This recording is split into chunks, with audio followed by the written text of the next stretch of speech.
Okay, and we should be live also in 5, 4, 3, 2, 1. Hello and good afternoon and welcome to, well, it's the start of the cycling season for everybody. It is Omloop Het Nieuwsblad. I am delighted to be once again joined by Michael Valgren. Michael, how are you? Hello there, I'm good. Enjoying a nice sunny cold Belgium, but staying at a super nice hotel and had a good training this morning, so everything is good. Yeah, it's been a while. Last preview was, I was just checking, weirdly it was the Bretagne Classic back in August. Yeah, it's been some time, some Yeah. miles in the legs, so hopefully the shape is good, so we'll see tomorrow when the real season starts. Yeah, so like obviously we've had winter since then, a nice break off your bike, a holiday, then back into it down in Australia. I think most people would be interested in how you coped with the heat, you know, being a Danish boy. How was 46 degrees? Well, you don't cope with it, you know, like I tried to go early just to deal with the heat, and actually it worked fine for me, so I was super happy there this year. But I think if I would have come in later, I would have been really fucked, if I can say that word, you know, because it was super warm 2 days, and normally I really suffer in the heat. But that was one of the reasons why I came early, to adjust and acclimatize, and yeah, it really worked for me to come there 2 weeks before. So I would do that anytime again if I have to go and do that race. So I can only tell that to everybody: if you want to do a race in Australia and you want to race well, go early. It's the only option, I'd say. And then you had a little spell in Spain recently. You did Murcia, Almeria, Ruta del Sol. We saw you on the front of the bunch eating wind for a few stages. So some good, honest kilometres in the legs now. Yeah, you know, after Australia, I was a little bit like a zombie the first few days. Just did some easy rides, and then I had a really big block before coming into these races. I think I trained 35 hours or something in a week, and then I did Murcia, Almeria, and Ruta, and was like all was preparation for this coming period. So hopefully it's paying off. Hopefully the legs are top tuned, and I have like a V12 engine, and yeah, we'll see. Now Astana have started the season incredibly well. You've had Luis Leon Sanchez, Magnus Cort Nielsen, Alexei Lysenko, Michelangelo Lopez. I mean, confidence must be very high in the team just now. Yeah, you know, like we had a super start this year. Like people are really strong, and you know, like you say the guys who won races, but you see the whole team is actually is going strong, because I think it's have all been like team wins. The win we had in Murcia with Luis was amazing teamwork, and the same with Lutz in Oman, and Magnus also. So like it's like we are a totally new team this year, and we are all more together, and yeah, like a real team, and you really feel it's have an influence that the riders are going fast. That makes us believe that we can also go fast. So yeah, I think we are like a totally new team compared to last year, where we had a really rough start. So it's really nice. Yeah, much different from last year. So looking at Omloop, looking at tomorrow, I suppose the big news is the change of route after many years. The Tannenberg, the kind of almost the iconic point of the race, is gone. The Eichenberg is gone, but we've got the Muir and we've got the Bosberg. Now, you know this kind of route relatively well. You raced in the Bink Bank Tour, Eneco Tour that I've used the pair together. What do you think the changes will have an impact? What type of impact will it have on the race? Oh, I'm not sure. Like you say, like on Tannenberg was for sure Tom Bonnen would attack there, so that the race will open there. But yeah, now we'll probably see the favorites. They wait a little bit later, and but again, it also depends on the wind. I think, you know, like these races are just so spectacular. You can go from a distance. You saw it last year with Gilbert. If you have good legs, you can do stuff like that, and often here people are willing to work with you if you come in a group early on, because they know it can get you really far in the race. So I think because it's maybe, I don't know if it's easier, but people will maybe anticipate earlier and go on in the breakaways earlier, like a pre-final for me, instance, maybe. And but for sure there will be some riders who will wait until the Muur, but it might be too late. I'm not sure. I think tomorrow we have a lot of headwind in the last part of the final, which can make it easier to come back if the guys in front are not working together. But I think they will be. So I think it will be a super hard race tomorrow. I'm sure of it. And honest opinion, how hard is the Muur? I don't know how hard it is. I think if you saw Flanders 2010, and if you ask Tom Bonner how hard it was, I think he said it was pretty damn hard. But if you have good legs, then it's not the worst climb there is in these races. But yeah, obviously it's coming late, and it's so iconic, and there'll be 1,000 of people there. So it's just fantastic. Even though you have bad legs, you get cheered up by the crowd. So it's pretty amazing to do it, actually. Yeah. You touched on the weather. Most of Europe experiencing, very, very cold conditions tomorrow. I think it'll be about 4 or 5 degrees eventually. And you mentioned quite a strong wind coming from the east, potential to split things up, kind of middle of the race, and then headwind for most of the run for home. So yeah, you mentioned the fact that usually not good for a front group attacking, but if they work together, they should stay away. We're going to talk some about some of the teams now. Yourself, Astana, you come in yourself. You've got Lutsenko, you've got Colton Nielsen. Strong team. Yeah, we have a strong team all over the line because we have maybe one of the best road captains there is in the peloton with Laurens de Vries and Oscar Gato, who did well here last year. Is also coming strong out of Ruta. And then Grustev and Truls are just super strong riders, so they're gonna protect us until we do something, So I think we have a good team here. We have good confidence, so we just need to keep working together like we did in the early season, and then believe in ourselves. And then I think we can be up there in the final. Lutsenko is super strong at the moment. He has also a super sprint, so he can also win this race, and Magnus, you saw how he won one stage in Oman, was also quite impressive. So we have quite some options, I think. You come out of Ruta del Sol, where one of the favourites was outstanding in Tim Vellens. One of the first times I think he's ever ridden this race. I think the change of route is good for him. How strong was he in Ruta? He was amazing because I talked to Lars Bak, and he said that the stage he won, he stopped for taking a piss with maybe 18k to go, and we were not going slow. I was not even thinking about pissing or eating or anything. I was just trying to stay in the wheel, trying to catch back Sepp van Marke and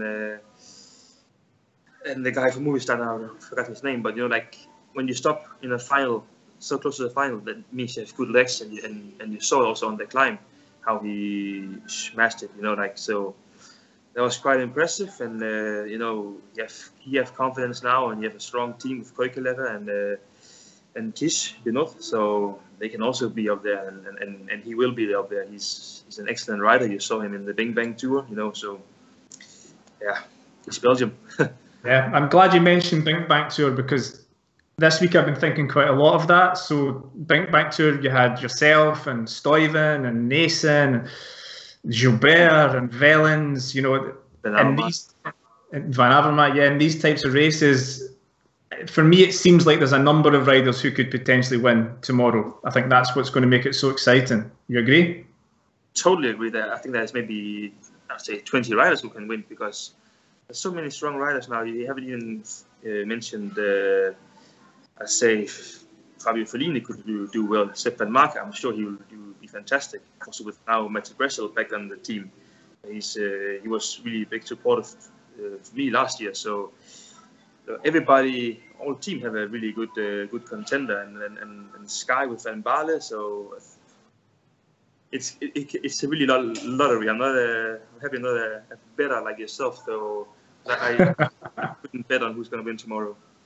And then we have the Sagan effect. Even though he's not here, we still talk of Sagan. A lot of people think it's going to be easier for Van Avermaet. I think I disagree. I think it's going to make it harder. I think everybody is going to be looking towards Greg to say, what are you going to do? He's got Roland, he's got Koen, who's going very well just now. Also, Van Avermaet obviously won a stage in Oman, but do you think there'll be like more pressure on him because Sagan's not here? Nah, there'll always be pressure on Van Avermaet because he's super damn strong. And he's won here twice, and you saw the way he was killing everybody on that climb in Oman. So he doesn't, need Sagan to take out the pressure on him because he's strong enough to go on his own. And people will be watching him, but if he go full gas on the Muir, many riders can follow him. So in the end, it's easy for him because he has such a high level. So yeah. And then we have the quick steppers who clearly have the strongest team.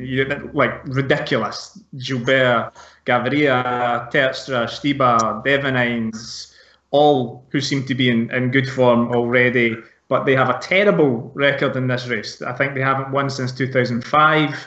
They have thrown away many, many good positions.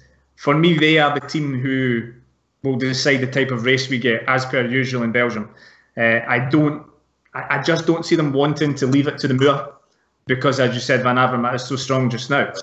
No, they will play out their numbers, and they have to do that. They, like you said, have such a strong team, and they're all on good form, so they can all win in a smaller group. They're all pretty fast, so that's a big advantage for them. And if you go away with a quick step rider, you also safe from behind because then they are there to block the road, and then that's also something that they are super good at. So maybe the curse tomorrow will be away because I think they, like I said, they have a super strong team, and I think in this race tomorrow, especially with the wind, you need a strong team because if you get a little bit behind, you can come back again with a strong team. But yeah, I think and they are the only one who has like a really, really powerful team that can bring it back together if they want to, Yeah, you mentioned a couple of the big favourites. I suppose we've not talked about Cobreli, who started the season with a fantastic win on the Hatterdam, was very, very strong last season in classics. I suppose he would be looking for a kind of bunch sprint of 20 or so. Not got the strongest team, so it probably has to ride his luck a little. Have you seen anything of Cobreli yet this season? Yeah, I only saw that he won that stage to Hatterdam. Otherwise, I haven't really watched much cycling. I think I had enough of my own races and training. So, but yeah, for sure he will hope for a sprint in a smaller group because then he's super fast. But I think Cobreli is also a guy who likes to go out and show that he has some balls. He's not a rider just to sit on the wheel. I think he's aggressive and he will also have a hard race. He can win Amstel, so he needs also a harder race because if he comes down to 20 riders, I think Gaviria will be stronger than him. So yeah, it'll be super exciting to see what happens tomorrow. I just can't wait. I'm not expected actually. And then I suppose we've got some of the rising stars, the kind of youngsters. We spoke very briefly about Tej, who raced in Argentina. He's had a different build-up compared to almost everybody else. He went to Sierra Nevada, did a long altitude training camp there for maybe kind of 2 weeks, and now comes straight in. Will be interesting to see how he goes. Sensational rider. And the other one is Timo Rusin of Jumbo, who is now, this season already, developing into probably one of the best lead-out men going. He's been crucial for Groenewegen, and because of Boom's absence, he will lead Jumbo. As you are approaching the race and you're thinking tactics, what are you thinking for this race? When do you have to kind of switch on? I was looking at the profile earlier. We've got Haghook, which is about 150k, I think, on the cobbles. Is it kind of from 50k out you really need to kind of switch the on button? I think, like we had in our performance plan, we always need to be switched on earlier. I'm quite sure. But when, I can't tell you. It's a secret.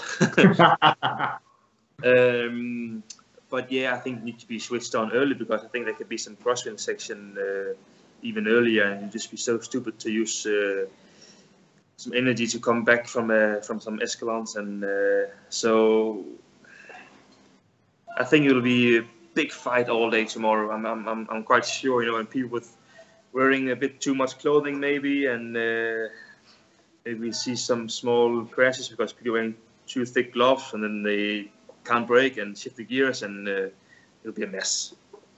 Do you like racing in the cold weather? I don't like it, but normally I perform well. So it's kind of like a love-hate relationship, you know. Yeah. But yeah, I prefer this than 40 degrees in Australia for sure. So I'm okay with it, but you know, the clothing is a big talking issue we have on our team. But like, what are we gonna wear? Is this too much? Is it enough? You know, like because you don't want to freeze also, and you don't want to be too warm. So it's super hard to decide what you want to wear. And looking towards a prediction, if you had to put your money on it, who do you think is going to walk away the winner tomorrow? I think Stefan Marke, he can win this race. I think he was looking super strong in Ruta del Sol, and he also have a really good sprint, so he can win this race. So that's my prediction. And I'm going to go with Jasper Stuyven. Similar kind of reason. I'm looking for a rider with a fast sprint. I think it will be a crazy race. I don't see Van Avermaet simply kind of walking away with it. Stuyven was strong in Algarve, chased a breakdown kind of single-handedly, did really well. So my pick will be Stuyven, and you're going with Van Mark. So Michael, thank you very much for coming on the show again. I hope you have a great race tomorrow. Me too. Me too. And we'll see you on the other side. Yeah, see you there.